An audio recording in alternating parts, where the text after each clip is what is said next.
starting route to Horton Street.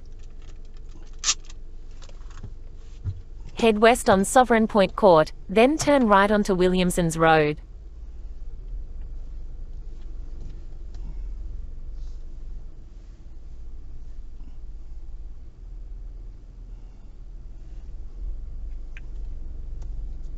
Please switch on your lights.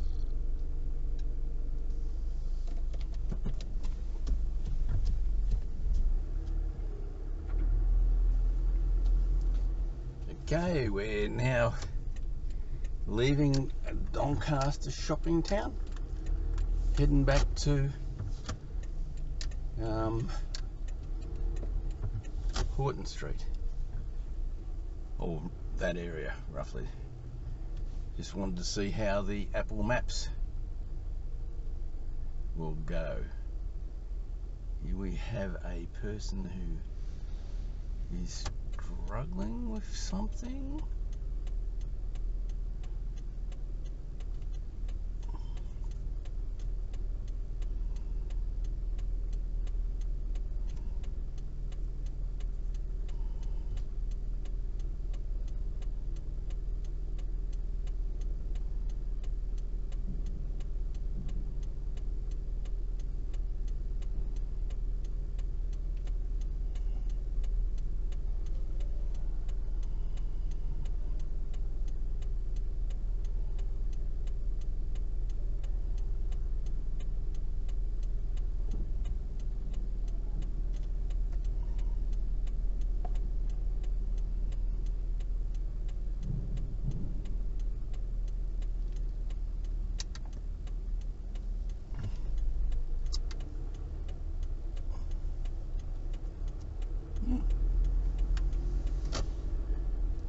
Don't often see a Maserati driver going that slow.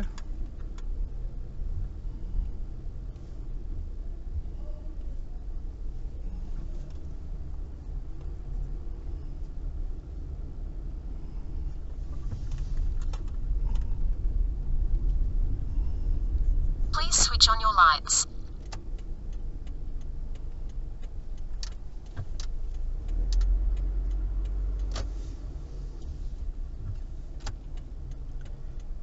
Okay, this is the second test drive with Apple Maps for navigation. Proceed to the route. And of course, it's not going to Proceed to the route. how to get in Proceed to the route. the car parking, but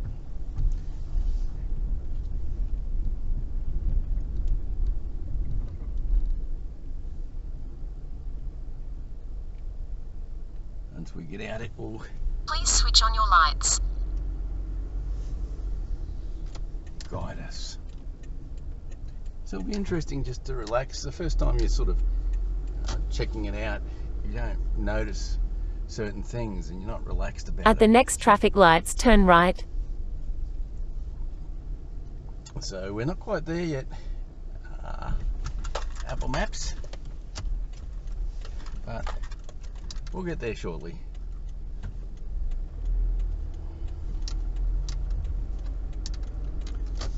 And plenty of warning to turn right at the next set of traffic lights. At the traffic lights, use the right lane to turn onto Williamson's Road. So advising me to use the right lane, that's good.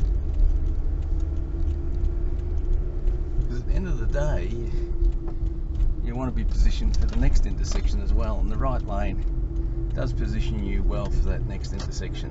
Getting in the left lane, sometimes you have to race against the traffic.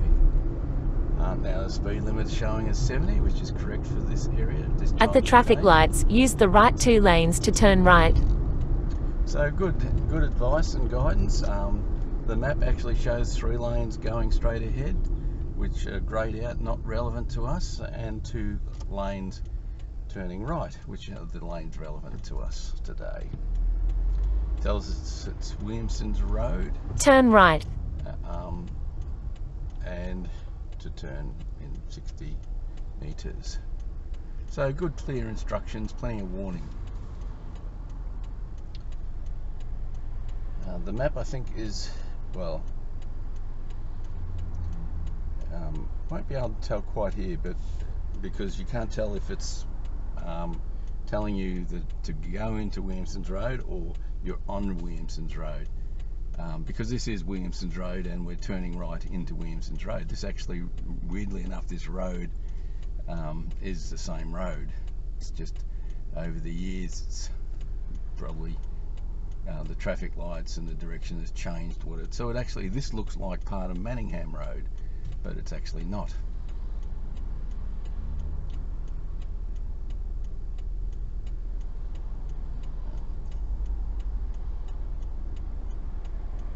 So I still need to test the time of day,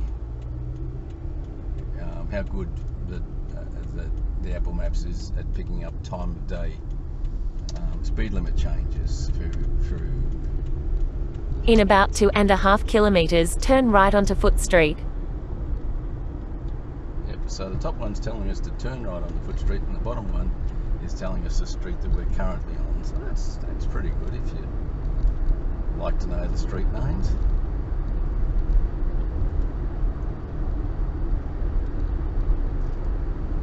So as I said, it'd be a good test to see whether it does time of day, because there's a lot of roads that are now reduced down to 40 kilometres an hour at certain times of day. It's just a trend that's going practically right across Australia and probably the world, to reduce speed limits.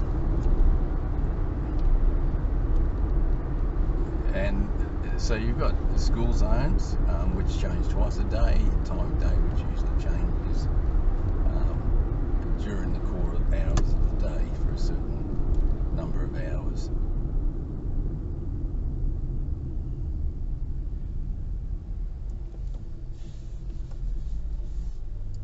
So 1.8 kilometres, 4 minutes, and arrival time expected. Okay, there's an arrow here. What does this arrow do? Route options. Oh, shouldn't have touched that. I thought it might have actually given me a speed, extra information. Opened up the panel, might have showed me a little bit more information, but nope, sorry, it doesn't.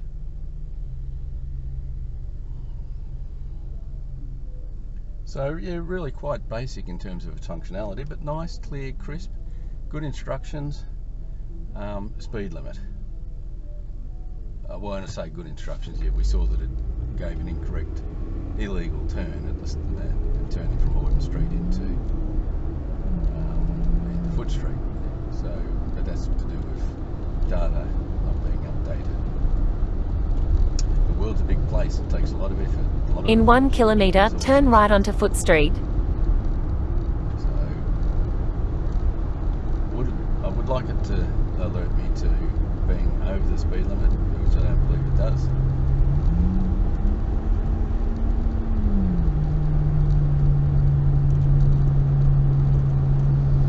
Go past this light, then at the next one turn right.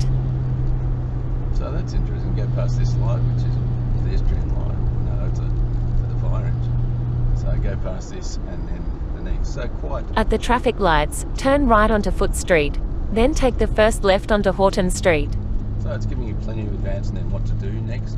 So not only this turn, but the next turn after that. So overall, the instructions are quite good. And a quick glance at the map, if you wanted to look at it, also gives you a visual indicator of what you need to do. So, and the guidance up the top, basically 0 metres to Foot Street for turn and turn right. So there's plenty of information to help you navigate. So except for so if this is all you need and all you want from a navigation application, perhaps it might suit you if you're an Apple user.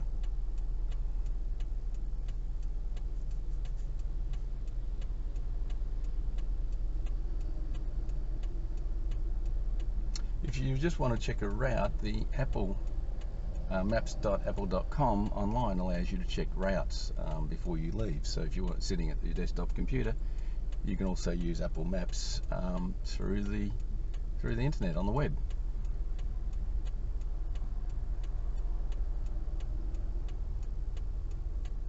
Once again, thank you for joining me on this short drive.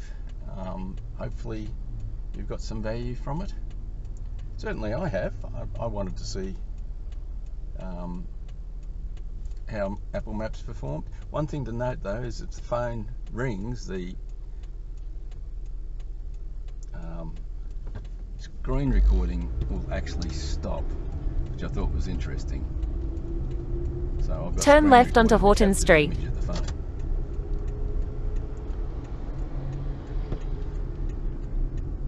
So again, thank you. Thank you for keeping me company on this trip.